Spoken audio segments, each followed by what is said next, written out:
টাইগারদের অভিনন্দন জানালেন ক্রীড়া উপদেষ্টা আসিফ মাহমুদ। শান্তকে ফোন দিয়ে অভিনন্দন জানালেন ডক্টর ইউনুস। বাঘের থাবায় বাংলা ওয়াশ পাকিস্তান।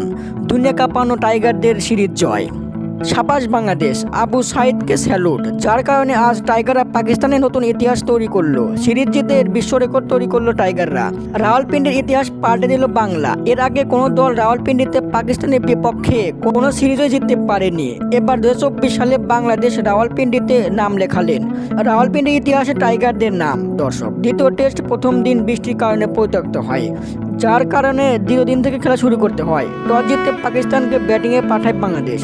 পাকিস্তান প্রথম ইনিংসে 274 রানে অল আউট হয়ে যায়। এরপর বাংলাদেশের রেকর্ড করা ইনিংস থামে 262 রানে। 12 রানে লিড নিয়ে পাকিস্তান দ্বিতীয় ইনিংস শুরু করে মাত্র 172 রানে অল আউট হয়ে যায়। বাংলাদেশকে 185 রানের লক্ষ্য ছুড়ে দেয় পাকিস্তান। সহজ লক্ষ্যতে টাইগাররা মাত্র 4 উইকেট হারিয়ে 93 ওভার হাতে রেখে রান তুলে নেয়। সিরিজ জিতল টাইগাররা। টেস্ট ইতিহাসে এই প্রথম টাইগাররা বিদেশি মাটিতে সিরিজ জিতল। সাবাস বাংলাদেশ। বিডি নিউজের পক্ষ থেকে আন্তরিক শুভেচ্ছা ও অভিনন্দন। ধন্যবাদ।